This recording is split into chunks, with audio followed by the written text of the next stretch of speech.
welcome to this week's webinar. My name is Joe Torrey. I'm one of the investment counselors here at Real Wealth Network. And for the third year running, we're having our annual Halloween Investor Horror Stories special webinar. Today's webinar is going to focus on new construction homes and some things that can go wrong with those and how you can avoid having any problems. First, a few housekeeping items. We have some upcoming webinars. Next week, we're going to have Birmingham, Alabama Income Property Showcase. The property team from that market will be presenting properties that they have available. And then the following Thursday, we'll have the same thing with Jacksonville, Ocala, and Punta Gorda, Florida, another income property showcase. Same time, Thursday at noon Pacific time. Also, we have some upcoming live events. If you're in the Bay Area or in the LA area, Saturday, November 9th in San Mateo and November 10th in LA. We'll have property teams out from Detroit, Jacksonville, Cincinnati, and Atlanta to present in person. And then in December, on Saturday, December 7th in San Mateo and December 8th in LA, we'll have property teams out from Dallas, Central Florida, which is basically Orlando, Tampa, Jacksonville, Houston, and Albuquerque. And Kathy will be there in person and she'll present her 2019 year-end review. So if you're in the area, you should try to make that. So here's our standard disclaimer. The strategies mentioned in today's presentation may not be appropriate for everyone. Other options not mentioned may be more suitable for your specific circumstances. Consult your personal accountant, tax advisor, or attorneys to discuss your specific situation. And as always, past performance is no guarantee of future results. Real estate purchases are always subject to investment risks, including the possible loss of amounts invested. And while we make every effort to maintain accurate and current information, the possibility of errors and updates always exists. So you should always do your due diligence. Okay, the agenda for today, we're going to cover a little bit of background about me very briefly. We'll talk about some new construction horror stories because more and more of our affiliates are offering new construction homes. So you can hear more about what can possibly go wrong with those and how to avoid them. Then we'll have a recap and then some closing tips. Now I have to say at the beginning that there will be no Q&A this week. Every year at the end of the year, the Real Wealth team meets for a company retreat where we review the results of the year and plan the following year. And that's where we are this week. When you're hearing this, we'll be in San Diego at our annual retreat. So this is a recording and there'll be no Q&A, but if you do have questions at the end, you can always contact your investment counselor. Okay, a little bit about me. I'm based in the Silicon Valley area. I've worked in high tech for 20 years and invested in real estate on the side and decided I liked real estate better and made the transition. I've been investing in real estate since 2004. And I've been an investment counselor here with Real Wealth Network for a little over 3 years and before that with another turnkey provider. Okay, let's get into it. New construction horror stories. All right, horror story number one. The investor didn't get an inspection. This happened in Albuquerque. Investor bought a new construction home, but didn't think he needed an inspection because the house is brand new. What could go wrong? When the tenants moved in, there were some discrepancies that were found, but the most serious of which was that the bathtub water lines were mixed. So when you turn on the hot water, cold water came out. And when you turn on the cold water, hot water came out. So that was caught early and fixed. But you can imagine what would happen if a little kid turned on the cold water and then got burned with hot water. That could lead to a problem. So even with a new home, we recommend you get an inspection. You should always get an inspection before closing because mistakes do happen. Builders can make mistakes, especially when they're rushed, and the sooner they're remedied, the better. And any legal liability is mitigated if the property has been professionally inspected. So if the kid did burn his hand and you say, look, the property was inspected by a professional inspector, you're not on the hook. So it can help that way. I would actually take it a step further. I would consider doing 2 inspections, not just the first one before closing, but also another one at the 11-month mark. And the reason is that home builders have a 12-month warranty on much of their work.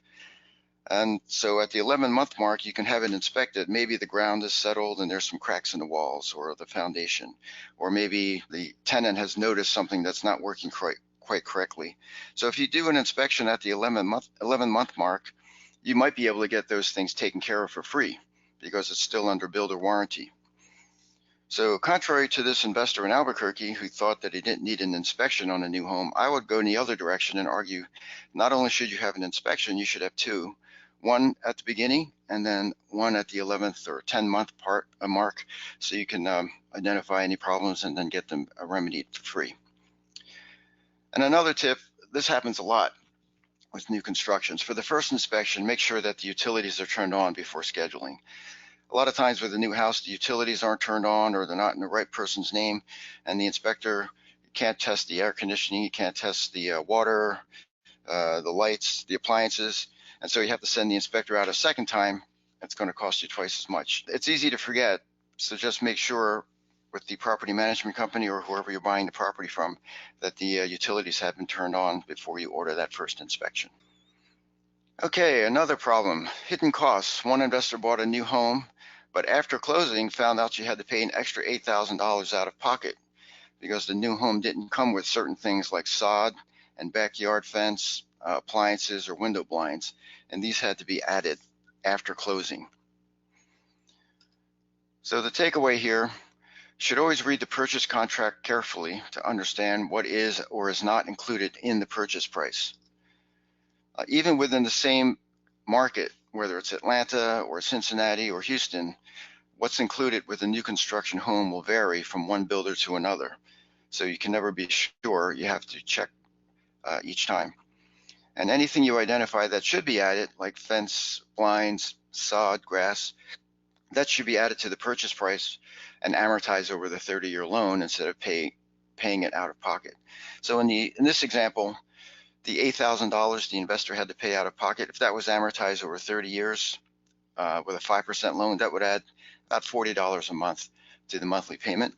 So that might be easier to swallow than $8,000 all at once up front. Okay, horror story number 3, no limit on the number of rentals. So this happened in Phoenix around 2008. An investor purchased a property in a new subdivision, and almost the entire development was sold to investors. The builder was seeing that the crash was coming, and so he was trying to bail out. So he sold them all to investors. And every other house in the development had a for rent sign outside. So you can imagine being the new property owner and you have a for rent sign in front of your house, and then every other house has the same thing. So that makes it really hard for you to find tenants or to get a decent rent for your property. So the takeaways here, make sure that there's a limit on the number of units that are available to be sold for investors. Now, how much is too much? I would say no more than 20% going to investors. That would be good. 30% at the most. And you should get the assurance in writing. Don't just rely on their word. Have it in the purchase contract. In our new developments in Atlanta, I was there a couple months ago, the limit on the number of rentals in that subdivision was actually in the deed restrictions for the subdivision. So that's a very good guarantee that they're not going to sell only to investors or have too many investors and have too much competition for your rental property. A lot of times the builder reps will say there's a cap just to make the sale. So that's why I recommend you get it in writing. Other times at the end of the year, they bend the rules. Like let's say they have a development with 100 units and there's 10 left over in December and they want to close it out for the year, so they'll bend the rules. It's good to get it in writing or have it in the deed restrictions as we saw in Atlanta. The other thing about the rentals is make sure that they're not all in one part of the subdivision. Sometimes you have a development that's stay near a freeway, and so they'll identify all the houses that are near the freeway where there's noise, and they'll just allocate those for rentals. And that's not great for your property value, because what you'll have over time is a little area of all tenants, no homeowners, who have pride of ownership and take care of their house, and it's near a freeway, so your property value won't be protected. What you want is to have your rentals and the development spread out throughout the development, so you're surrounded by owner occupants who have pride of ownership in their property. They mow their lawns, they don't let junk accumulate, and your property value will be protected. Okay, another problem, too many upgrades. An investor bought a new home and the builder rep got her all excited about upgrades, and so they added them, and it didn't really raise the rental value of the home. This is very deceptive because each upgrade by itself doesn't cost very much. For only this much more you can get cherry cabinets, and for only this much more you can get stainless appliance package. But they add up very quickly, and you can easily add 10 or 15% to the cost of the house, and the rents aren't going to go up by 10 or 15%. So the takeaway here is you should take advantage of any builder incentives. If they offer a free upgrade for some reason, take it. If they offer a lower interest rate, if you use their lender, that's fine too. Take advantage of that. But be careful about paying for upgrades that won't increase the rent. A house in a given neighborhood will only rent for so much. If the houses in that development are going for $1,500 a month, that's pretty much what your house is going to rent for. And it doesn't matter if you have an extra $10,000 or $15,000 worth of upgrades or not. You're not going to live there, so it's a rental. Now on the plus side, though the upgrades may not increase your rents, they might make your property rent faster. So you should keep that in mind too. So you can imagine tenants are shopping around for a place to rent. They look at 3 or 4 houses, and yours has all these upgrades, and it really pops and stands out from all the others. So that might be an advantage for having upgrades. So you have to weigh that into your calculation. Is it worth spending all this extra money on the upgrades? It won't increase your rents, but it might make it rent faster. Moving along, infill location. So far we've talked about new developments, but sometimes you can get the opportunity to build a house in an infill location. So there's an empty lot in an existing neighborhood. In some of our older cities like Chicago, that's pretty much all you'll ever see. They don't have new developments. There'll be infill locations only. Chicago's like that, Cincinnati's like that. So an investor had a new home built in an infill location, but the neighborhood is really old. It was built in the 50s. So this isn't the one, but you could see these houses are pretty old, and they're surrounded by older houses. So you can imagine this house in the lower right-hand corner. If you've had a brand new house like this built in between these 2 old houses, consider how that neighborhood is going to affect your property value. Your property value is likely not to be maintained because you're surrounded by all these dingy houses. This is the exact opposite of what a lot of investors do. Most investors like to buy the worst house in the best neighborhood and then renovate it and bring it up to the level of the neighborhood so you can enjoy some appreciation. This is doing the exact opposite. You're building the best house in the worst neighborhood. So your neighbors will be delighted that you built a brand new house there because that'll help the neighborhood come up and their property values go up. But it's unlikely that you're going to be able to maintain your property value. So in this example, if you have a situation like this, you'd be better off passing on the investment and looking for another one. So always pay attention to the age of the neighborhood that you're investing in. Does that mean you should never do an infill? No. Sometimes you can get a good deal. Let's say there's a neighborhood that's built, say, 2000 or newer. Then you're probably okay because your house will fit in that neighborhood and the houses around it are relatively new. In fact, there are a lot of those around. In 2008, when the great financial crisis happened, builders stopped developing very suddenly. So they may have had a 64-unit development plan and they only built 56 and then they stopped. So there's empty lots here and there within the development that are available to be built. So if you can find something like that, that would be great because you have a house that's built in 2019 that in a neighborhood of houses built in 2008. That's not so bad. Your property values can be protected. Other exceptions might be in older cities, like where I'm from in Philadelphia. There's a section called Society Hill, which is a very exclusive, upscale neighborhood. That's where Betsy Ross's house is. And all the homes there were built in the 1700s. And a lot of them are historical landmarks. But because of the neighborhood, if you were to build a new house there, you'd be perfectly fine. Your property value would be protected. And a lot of neighborhoods in older cities, they have these stately mansions and older neighborhoods with great houses. An infill location could work just fine. So the point here is just to be cognizant of what neighborhood you're investing in, and is your property going to stick out like a sore thumb, or is it going to blend in with the neighborhood? All right, this is something we see fairly frequently: construction delays. Especially for a 1031 exchange where you have a deadline, you have to close within 180 days.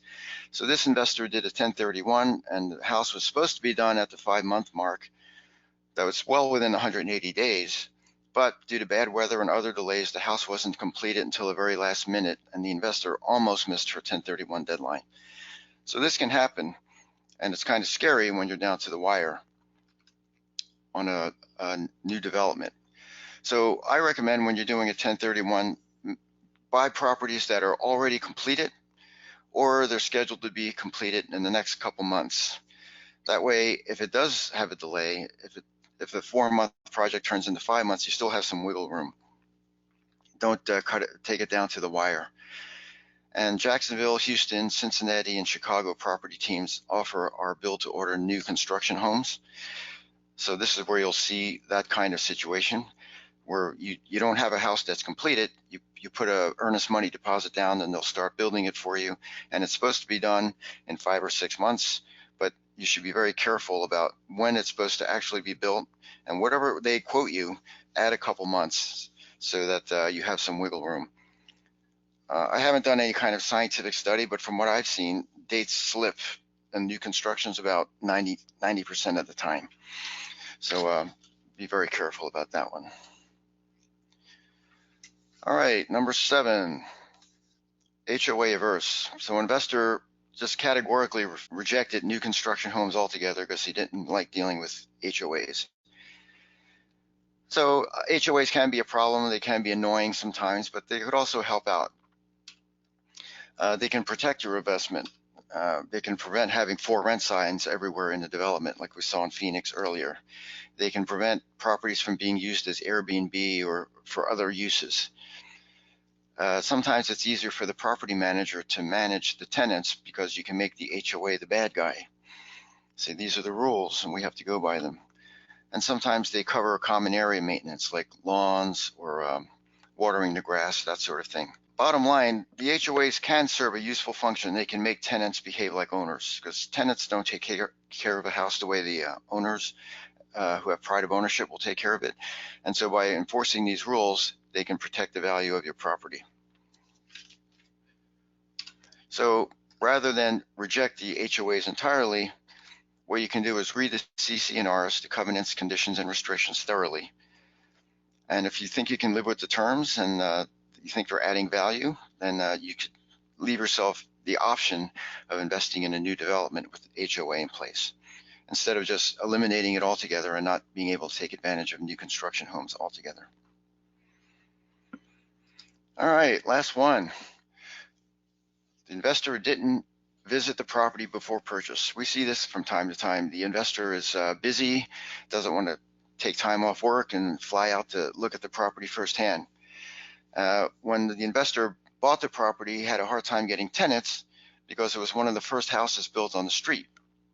So there was a lot of construction noise. There were a lot of trucks going up and down the street, dropping off supplies. There were workers yelling. Parts of the street were dug up. So if you're a tenant and you're looking for a place to rent, you can imagine that's not a very desirable place to live. So you're not going to do it. So the investor, by not going out there, didn't see that the property he bought was the first on the street. So we always recommend that you do a site visit if it's at all possible. You want to buy on streets that are completed or almost completed. Other ways you can get blindsided. I was in Atlanta a couple months ago and I saw some new homes on the street, but one of the homes was right next to a real big power line. So if you were looking to buy a property, why would you buy that one? You would buy another one on that same street further away from the power line. But if you're not there to see that and you're just buying sight unseen, you might wind up buying something like that. Also, some lots, like a corner lot, might have more noise, traffic back and forth. And when you're walking the development, you can see that sometimes you might find a lot that has a better view than another lot. So you're looking at 10 houses, you might decide you like one better than the others, but you can only know that if you go there in person. You can't look at this on Google Maps or anything because the property has just been built, the development has just been built, and so it's not on Google yet. So there's only so much you can do from your desktop. Nothing really replaces going out there and looking at the property in person. Now, if you really can't do a site visit, it's really impossible. The next best thing would be to ask your property manager to take pictures, or better yet, video, not just of the property, but also up and down the street, so you can get a sense of what properties are available on that street. Maybe you have a preference to pick one out over the others. Because you want to get the best one you can so it'll rent faster. Okay, we're going to summarize what we've covered today, and then I'll go on to a couple more tips. Always get an inspection and consider even getting 2 inspections. Always understand what's included in the sales contract, appliances, sod, fences, and things like that. You might assume that they're included, but they might not be. Always ensure there's a limit on the number of houses that are available to be sold to investors and that that's in writing. Don't go crazy with builder upgrades. They can add up. When building in infill locations, consider the age of the neighborhood and will your value of your property be protected. If the closing is time sensitive, give yourself a couple of months wiggle room so you don't miss a deadline. And it's not just a 1031 either. You might have a situation where the house is supposed to be done in June, and that's perfect because people move in the summertime when the kids aren't in school. So you time it and you buy that property for June, and then it doesn't close until September, October. Now it's too late. It's harder to find tenants that time of year. So it's not just 1031s. It's any time it's time sensitive, give yourself some wiggle room. Don't dismiss HOAs. They can be on your side and protect the value of your property.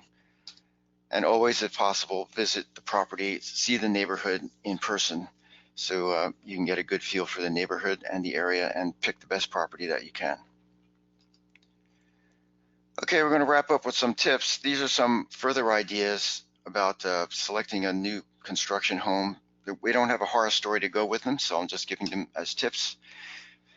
One thing is to consider the phases of construction, and this trips investors up sometimes. A lot of times, if they're building a 60-unit development, they don't build them all at once. They'll build phase 1, which is the first 20 houses, then phase 2, the next 20, and then phase 3, the final 20. So sometimes, if you can buy in phase 1, you can get some appreciation because the prices tend to go up with each phase. So the house you bought for 160 in phase 1 might be 170 in phase 2 and 180 in phase 3. If you're lucky enough to get in at a phase 1 level, you might enjoy some appreciation. But where investors get tripped up is sometimes they think that means you should never buy in phase 3, and that's not true either. If you have a good property and it's a good neighborhood, it happens to be phase 3, but the numbers work and the rents are good, then of course go ahead and invest. It's still a good investment. What investors do, they think this through too much. They say, I'm not going to buy this property. I'll wait till the next development next year and buy phase 1 in that development. Well, guess what? Phase 1 next year is going to be more expensive than phase 3 this year. So you're not helping yourself by trying to game it. You'd be better off just getting the property in phase 3 this year if it's a good property and the numbers work. Another thing is to get quality tenants. This is always true. You always want quality tenants no matter what house you have, but especially with a new construction. It's really disheartening to see a brand new home get trashed by bad tenants or by pets or kids. It just ruins the house. So especially with a new home, you should give your property management company permission to wait for the right tenant. Maybe you're closing in October, November, the holidays are coming and you're a little nervous about being able to rent it over the holidays, and so they cut corners and just put a tenant in there, just get a body in there, and it turns out to be the wrong tenant. If you give them permission to wait for the right tenant, they'll find the right tenant and you won't have this kind of problem. The quality of the tenant should match the quality of the home. And if you're getting a brand new home, you should get really good tenants so they don't trash the place. Third and final tip, watch out for overbuilding in your market. New homes are great, but what's the doomsday scenario? What could mess this up? Overbuilding is a big one. We saw this in Miami in 2008 and San Diego and other places around the country. Home builders go in and they build developments and they have a multi-year lead cycle. When the market's taking off, they make the decision that this is a good investment and they're going to start building homes. But it takes years. They have to get the city council to approve their drawings and their plans. They have to go back and forth with the city council, the city planning commission. They finally break dirt and then they go in and build the houses. By that time, several years have passed and the market may have turned. So a lot of times we see there's overbuilding where there's too many homes put on the market at the same time, and that causes house values to go down, not just stay steady, but actually decrease because there's a glut of housing all at the same time. So you want to avoid overbuilding. So how do you do that? I did a little search and I found this website, newhomesource.com. This site has new homes all over the country, so you can see where new developments are going up. So just as an example, I typed in Huntsville, Alabama. You can see here, it's one of our markets. You can see that there's 27 communities being built. Huntsville is taking off right now. 60 are ready to be moved into, and there's 411 in the pipeline. So is that good or bad? Well, it's actually pretty good. The metro area of Huntsville, the surrounding area, has a population of 500,000. So adding 411 homes isn't really going to mess anything up. And then if you click on this Find Homes button over here on the right-hand side, it gives you some detail about all the different developments, who the home builder is, and some stats. And you can see on the side here all these communities that are being built. The average home price is about $300,000, a little over $300,000. So if I'm buying a $120,000 rental property in Huntsville, Alabama, these homes aren't going to compete with me. They're not going to affect my rentals at all. They're in a completely different segment of the market. So I don't feel threatened by this at all. So I can feel pretty comfortable moving forward with an investment. It's not going to overbuild in the area, in the price range that I'm concerned about. So this is just one site that I found. You can do your own Google search and find other resources. Here are some. You could always go to the City Planning Commission website. Let's say it's Huntsville. You can just Google City Planning Commission, Huntsville, Alabama, see what comes up. And then they have stats on how many new housing permits have been issued and when they're supposed to be built. Sometimes the Chamber of Commerce site will have information for the city that you're investing in. And also just talk to our income property team, the Real Wealth Network team in that market. They know what's going on in their metro, where the new homes are going in, and what effect that'll have on your rentals. And just as a reminder, here are the Real Wealth Network affiliates who are offering new construction homes. For homes that are already built, we have Atlanta, the greater Dallas area. It's not Dallas itself because that's gotten way too expensive, but further out from Dallas, we have new construction homes in the path of progress. And then Central Florida, Orlando, we have brand new construction homes ready to go, move-in ready today. And then the build to order markets are Jacksonville, Florida, Houston, Chicago, and Cincinnati.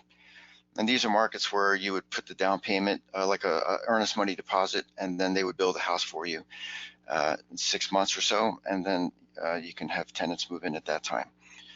Again, those are the ones where you have to be careful if you're on some kind of deadline. Okay, so wrapping this up, new construction homes are a great vehicle for building wealth. They're low maintenance because everything's under warranty, so there's very little expense in the first year. They rent very quickly, and they are usually built in growing areas, which means you have a good potential for appreciation. But with any investment, there's always some gotchas that you should be aware of. So just because it's new doesn't mean it's a no-brainer and you shouldn't study or do your due diligence on the property. If you can avoid some of the potential pitfalls we discussed today, then you won't have your own horror story. Like I said at the outset, there's no Q&A today. If you're interested in learning more about these new construction options, talk to your investment counselor. If you don't have an investment counselor, you can just speak to one for free. Just go to realwealthnetwork.com/connect, and Kathy McBride will set you up with an appointment with an investment counselor. Well, that concludes today's webinar. I hope you found it worthwhile. Thanks for watching and enjoy the rest of your day. Bye.